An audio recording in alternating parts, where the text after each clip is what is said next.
Olá, a paz do Senhor Jesus Cristo, espero que você esteja bem. Estou aqui com mais um vídeo. Quero falar algo sobre a palavra do nosso Senhor Jesus Cristo. E gostaria desde já de pedir o seu like, o seu compartilhamento. Se você não é inscrito no canal, inscreva-se. Esse canal tem o intuito de edificar vidas, de trazer estudos bíblicos como um verdadeiro discipulado.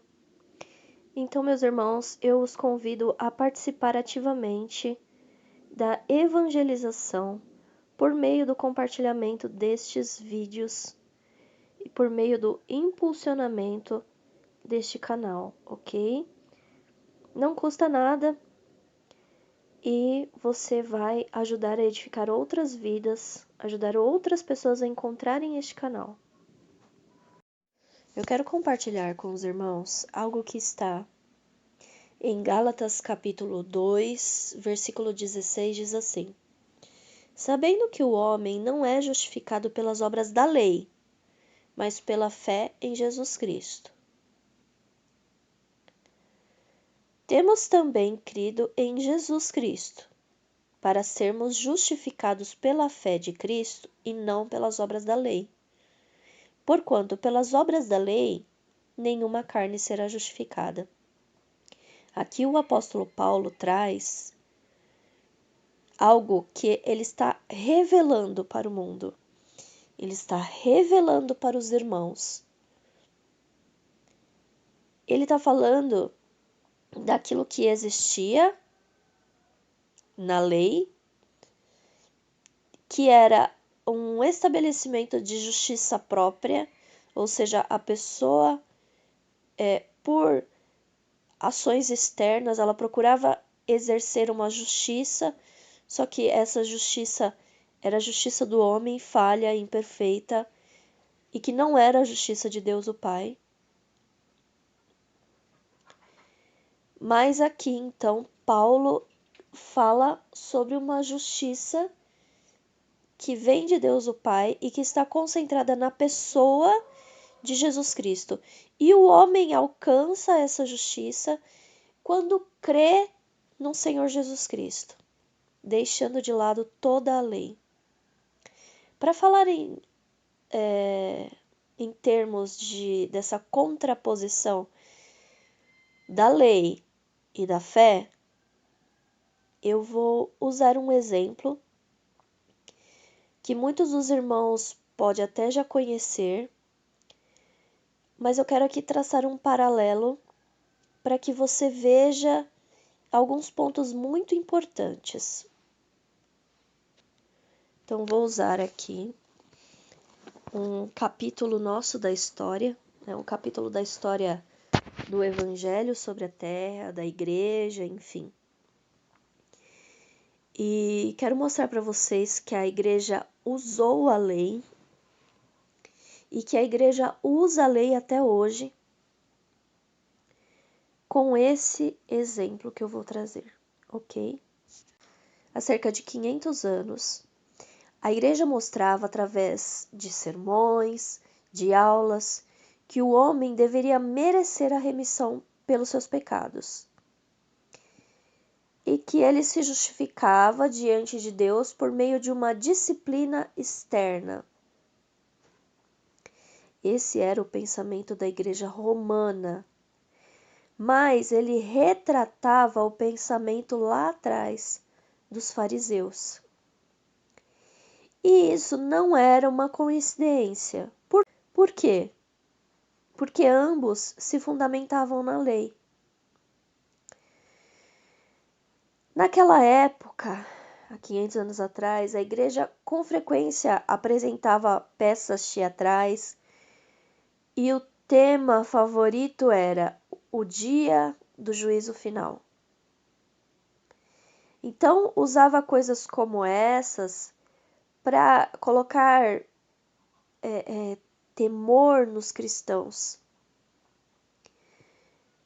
Eu diria até pavor, né, de que as suas almas fossem condenadas, de que viessem a ser reprovados.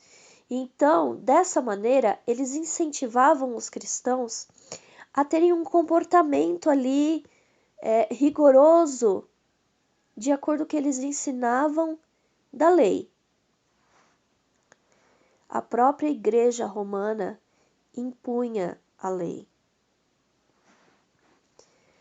Porque essa mesma igreja deu um jeitinho ali, né, de impedir que as pessoas tivessem acesso à Bíblia. Porque eles diziam assim, que se a Bíblia fosse escrita na língua materna, ou seja, uma língua que as pessoas mais comuns pudessem ler, era profanar a Bíblia. E é claro que eles faziam isso de uma maneira totalmente maligna, porque assim que os discípulos, que os apóstolos escreveram os evangelhos, as cartas, enfim, a primeira coisa que aconteceu é que os próprios discípulos dessas pessoas copiaram, traduziram em outras línguas, no copta, enfim, em outras línguas, e distribuíram para que muitas pessoas tivessem acesso à palavra de Deus. Então a igreja tratou logo de tirar a Bíblia das pessoas, colocando ela apenas no latim, no grego, para que as pessoas não pudessem estudar a palavra de Deus, porque o latim e o grego já era uma língua morta naquela época. No que isso resultava?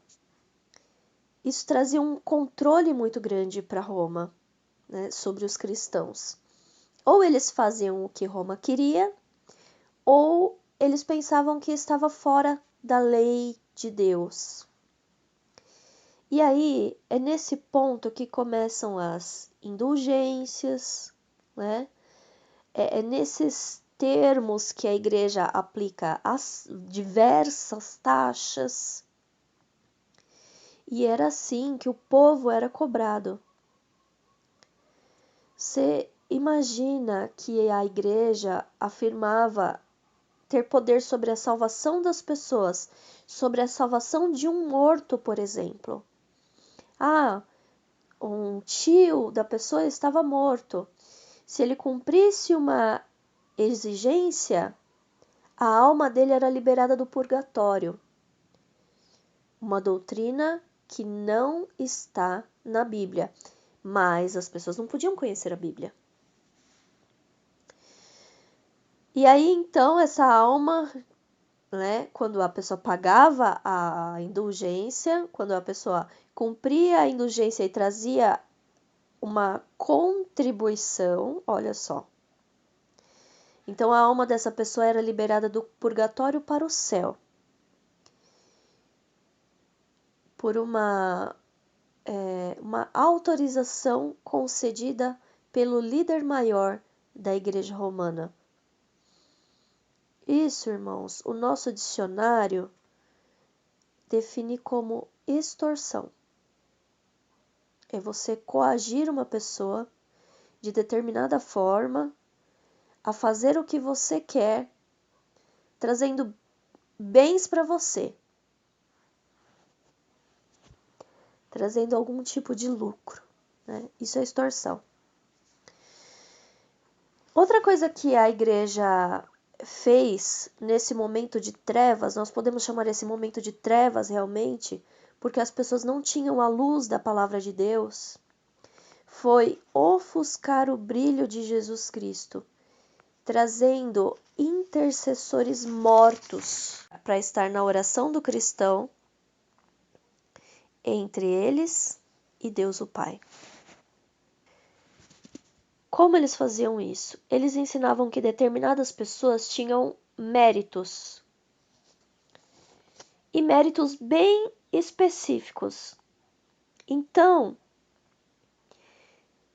quando eles exaltavam esse mérito daquela pessoa, daquele santo, daquela pessoa morta, ele ofuscava ou menosprezava aquele que a palavra de Deus diz que é o nosso único mediador entre Deus e os homens.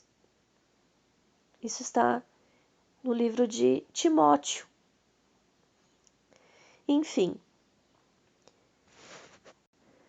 o fato é que quando essas características, quando esses méritos eram elevados, eu disse para vocês que eram méritos muito específicos, como cada um servindo para um propósito. Então, se você tem dor nas costas, você vai pedir para o intercessor tal falar com Deus. Se você tem isso, só que isso, meus irmãos, também trazia lucro, porque as pessoas iam adquirindo imagens, porque ora tinha dor nas costas, ora tinha um problema na cabeça, ora tinha um problema com a família, outra hora era alguém que queria se casar, outra hora, enfim, cada problema que a pessoa tinha, ela precisava ter um santo para que ela pudesse ter como pedir para Deus por meio de um intercessor morto.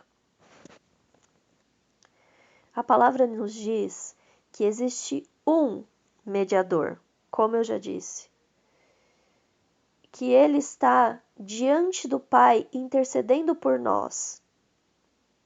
Isso está lá na carta de 1 João. E a igreja fazia isso alegando que Moisés era um intercessor pelo povo. Ou seja, tudo que eles faziam baseados na lei. Nesse tempo, era como se o Novo Testamento não existisse. Eles não davam a abertura para que as pessoas conhecessem que a justiça estava em Cristo, que a intercessão que nós precisamos está em Cristo e que o próprio Pai nos ouve. Assim, irmãos, eu mostro para vocês como a lei de Moisés era usada para criar medo, controle e para extorquir as pessoas. Sempre quando se quer extorquir as pessoas, uma ferramenta muito boa para isso é o medo. Por causa do medo, as pessoas fazem o que o mandante quer. Será que essas ferramentas não são usadas até hoje? Será que a lei de Moisés não está sendo ensinada até hoje, fazendo com que as pessoas carreguem um fardo pesado, ao invés de mostrar que a justificação é por graça, foi estabelecida por Cristo? Eu vou ser bem clara com vocês sobre a diferença daquela época e hoje. É que naquela época, um cristão comum não tinha acesso à Bíblia, porque alguém os impedia. Hoje, os cristãos têm Bíblia em casa, e a Bíblia costuma ficar na estante embolorando. Hoje, o cristão não se importa em ler a Bíblia para conhecer a verdade. Isso é uma infelicidade, porque assim as pessoas ficam reféns do que elas ouvem, mas não conferem para saber se aquilo é real ou não. Jesus abriu a porta da graça para nós. Ele nos justificou gratuitamente.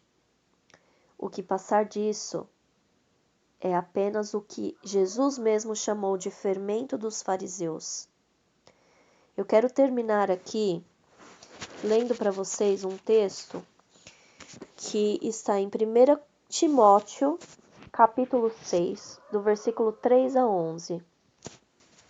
Se alguém ensina alguma outra doutrina e se não conforma, ou seja, se não é coerente com as sãs palavras do nosso Senhor Jesus Cristo e com a doutrina que é segundo a piedade, é soberbo e nada sabe, mas delira acerca das questões e contendas da palavra, das quais nascem invejas, porfias, blasfêmias, suspeitas malignas, contendas de homens corruptos de entendimento e privados da verdade.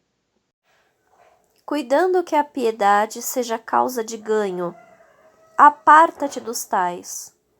Mas é grande ganho a piedade com contentamento. Então o apóstolo Paulo vai dizer o que é contentamento a partir do versículo 7.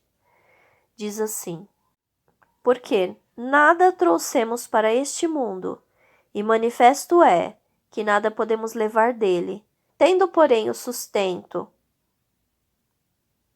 e com que nos cobrirmos, estejamos com isso contentes. Mas os que querem ser ricos caem em tentação e em laço, e em muitas concupiscências, loucas e nocivas, que submergem os homens na perdição e ruína, porque o amor do dinheiro é a raiz de toda espécie de males. E nessa cobiça alguns se desviaram da fé, e se traspassaram a si mesmos com muitas dores. Mas tu, ó homem de Deus, foge destas coisas, e segue a justiça e a piedade, a fé, olha a fé aqui, o amor, a paciência e a mansidão.